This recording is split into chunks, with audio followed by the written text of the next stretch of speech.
Assalamualaikum warahmatullahi wabarakatuh.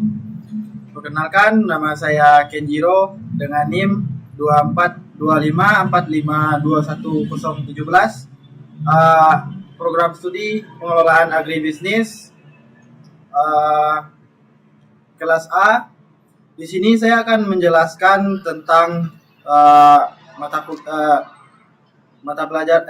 tentang materi yang telah saya pelajari pada mata kuliah survei dan kesesuaian lahan, yang dimana materi pertama yaitu materi-materinya yaitu yang pertama adalah erosi dan konservasi tanah, yang kedua kesesuaian dan kemampuan lahan, yang ketiga yaitu tentang pengelompokan lahan, yang keempat yaitu tentang pengelolaan daerah aliran sungai, yang kelima yaitu perencanaan penggunaan lahan, dan yang terakhir adalah zona dan simulasi.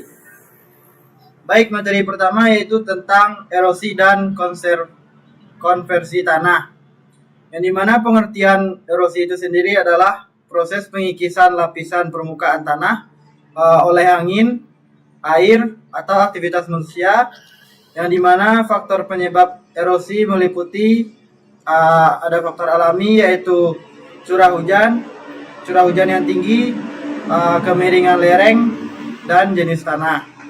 Selanjutnya ada faktor manusia, yang dimana yaitu kemundulan hutan, sistem budidaya yang tidak ramah lingkungan, dan pemanfaatan lahan berkelebihan. Selanjutnya ada jenis erosi dan dampaknya.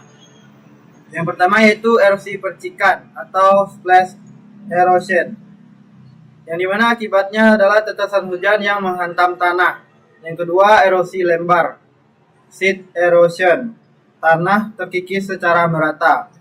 Yang ketiga erosi alur, rill erosion, yaitu membentuk saluran kecil di permukaan.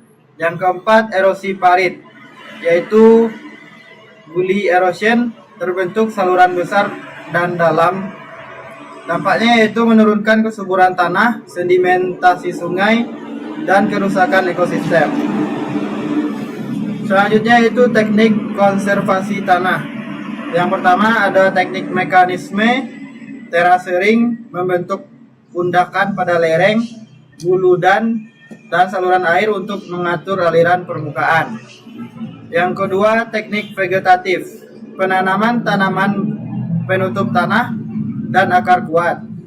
Yang ketiga yaitu agroforestry, yang dimana kombinasi antara tanaman pertanian dan kehutanan, memperbaiki struktur tanah dan meningkatkan keanekaragaman hayati. Selanjutnya ada kesesuaian dan kemampuan lahan. Kesesuaian lahan adalah sejauh mana sesuatu lahan sesuai untuk jenis penggunaan tertentu tanpa merusak lingkungan.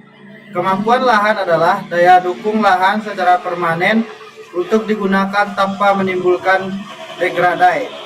Tujuannya adalah memastikan penggunaan lahan berkelanjutan, menghindari kerusakan tanah dan lingkungan, membantu perencanaan tata guna lahan. Selanjutnya yaitu kriteria dan prinsip penilaian lahan.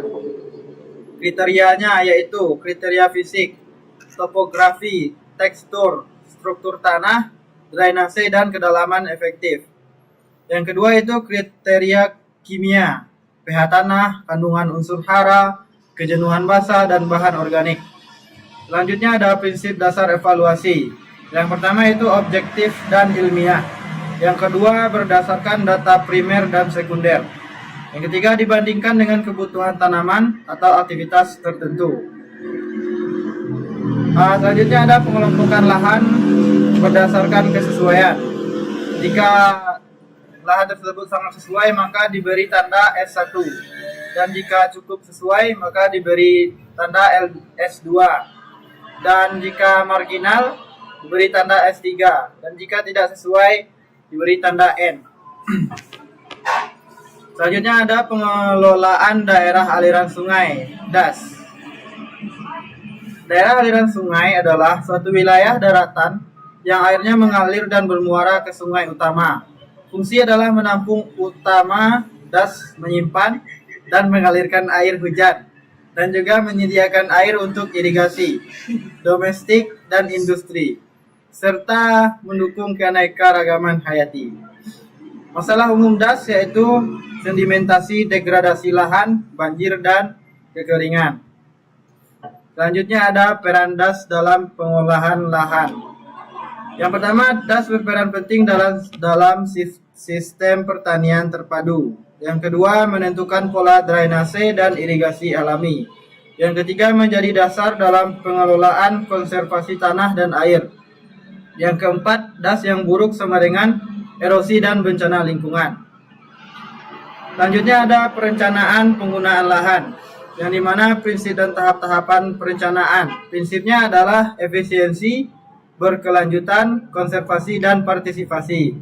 Tahapnya yaitu inventarisasi data dan kondisi fisik wilayah, evaluasi kesesuaian lahan, penentuan zonasi, penyusunan skenario penggunaan lahan, dan implementasi dan pengawasan.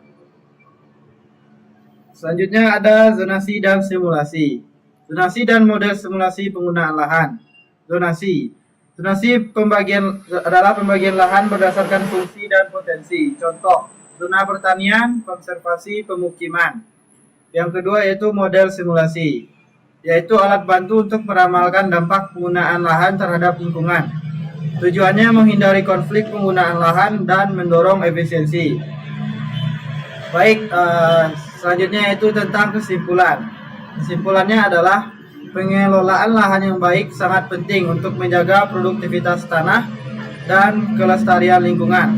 Erosi tanah dapat menyebabkan kerusakan serius jika tidak dikendalikan, sehingga diperlukan konservasi seperti terasering, agroforestry. Evaluasi persesuaian lahan, kemampuan lahan juga penting untuk menentukan karakteristik penggunaan lahan yang tepat berdasarkan karakteristik penggunaan.